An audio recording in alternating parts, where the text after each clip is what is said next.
Hi Year 6, I hope you've all had a lovely Christmas and have really enjoyed the snow we've had over the last couple of weeks. It's a real shame we can't all see each other, but hopefully this will be the next best thing and we'll be able to keep learning with you. So I'm going to be introducing the story that we'll be reading over this half term, which is a great one, so I hope you enjoy having the first look at it today. So our story will be Alex Rider, Stormbreaker by Anthony Horowitz. Have a look at the front cover and make some predictions. What do you think this story will be about? Why do you think this? You could make some notes on some paper and pause the video while you have a think.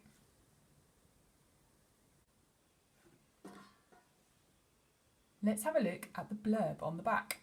You can decide what type of book you think this is. What genre does it fit within? Alex Rider, you're never too young to die. Mission 1, Stormbreaker. When the doorbell rings at 3 in the morning, it's never good news. When his guardian dies in suspicious circumstances, 14-year-old Alex Rider finds his world turned upside down. Within days, he's gone from schoolboy to super spy.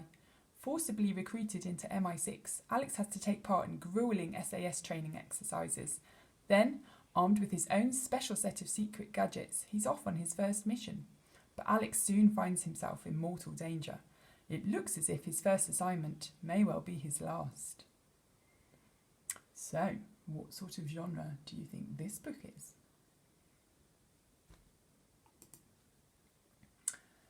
Let's have a look at some vocabulary that's going to come up within this first chapter.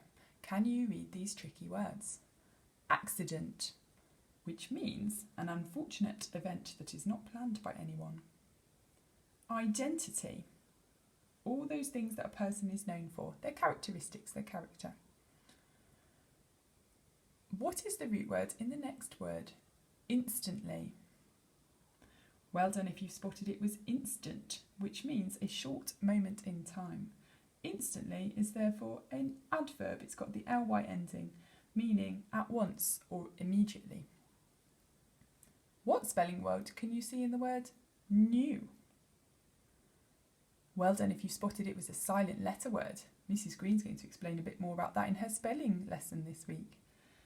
New is the irregular past tense of know, which means to have information about something in your mind.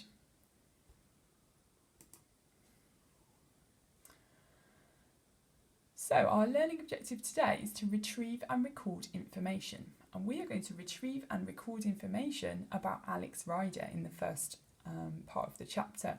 So you might like to set it out like this and draw a picture of Alex, or you can just write a bullet point list and see if you can retrieve some information. Let's have a go together looking at the blurb. So if I read the blurb, I can skim and scan and look for any details about Alex, and I can see that he's 14 years old. So that's quite an important detail about him. I can then start adding some information around my picture. So I've added on he's a 14-year-old schoolboy. I can see that he is recruited by MI6. He has a guardian, someone who looks after him, who has died. And he has some secret gadgets. So just from the blurb, I've picked out 4 key details about Alex Rider and I've recorded them around my picture. I'm going to read you the first part of chapter 1. And I'd like you to collect some details about Alex as well. You can choose how you record this. You could do it like me, around a picture, or you could just do a bullet point list. So get ready with your pencil and pen. When you're ready, you can start the video again as you listen to me reading the chapter.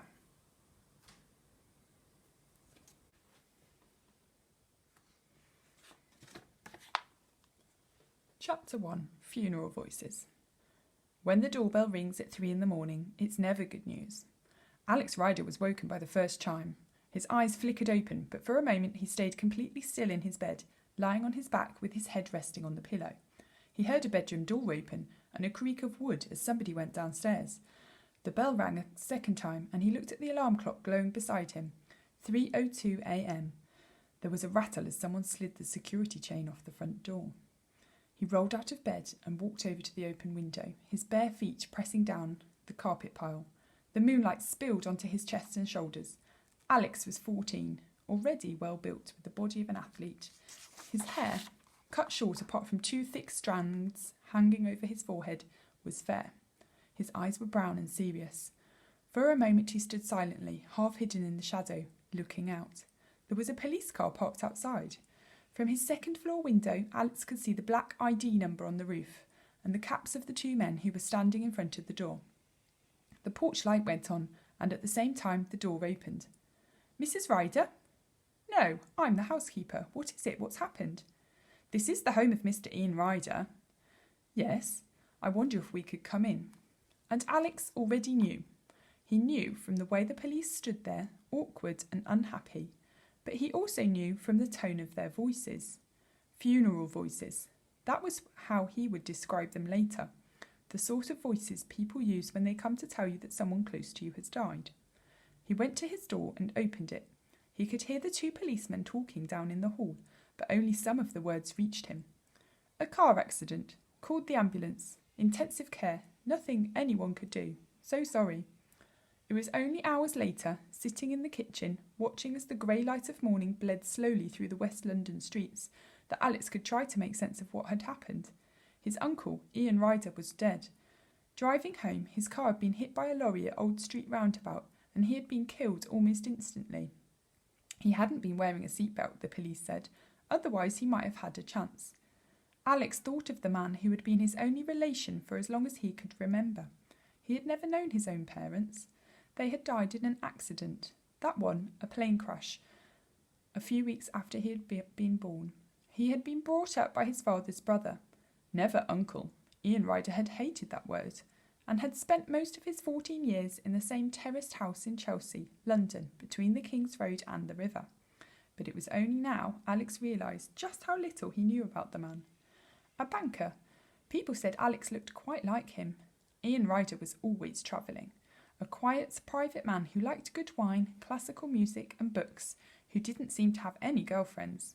In fact, he didn't have any friends at all. He had kept himself fit, had never smoked and had dressed expensively. But that wasn't enough. That wasn't a picture of life. It was only a thumbnail sketch. "Are you all right, Alex?" A young woman had come into the room. She was in her late 20s, with a sprawl of red hair and a round, boyish face. Jack Starbright was American. She had come to London as a student 7 years ago, rented a room in the house in return for light housework and babysitting duties, and had stayed on to become housekeeper and one of Alex's closest friends. Sometimes he wondered what the Jack was short for. Jackie? Jacqueline? Neither of them suited her, and although he had once asked, she had never said. Alex nodded. "What do you think will happen?" he asked. "What do you mean? To the house? To me? To you?" "I don't know," she shrugged. "I guess Ian will have made a will. He'll have left instructions. Maybe we should look in his office." "Yes, but not today, Alex. Let's take it one step at a time." Ian's office was a room running the full length of the house, high up at the top. It was the only room that was always locked. Alex had been in there 3 or 4 times, never on his own. When he was younger, he had fantasised that there might be something strange up there, a time machine or a UFO.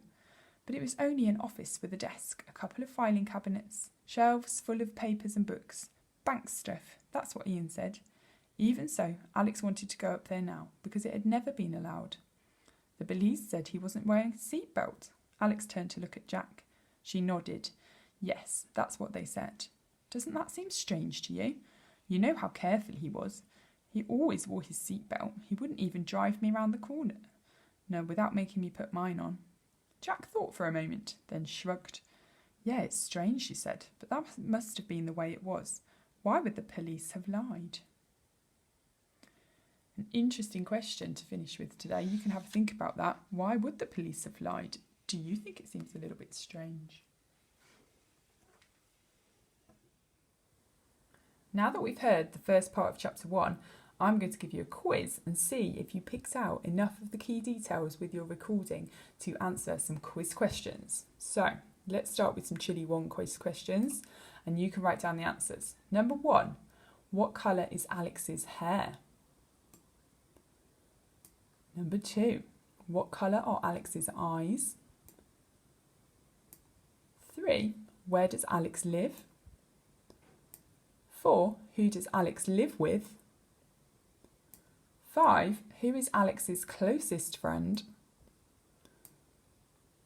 And 6, Where had Alex not been allowed to visit before? You can pause the video if you need some more time.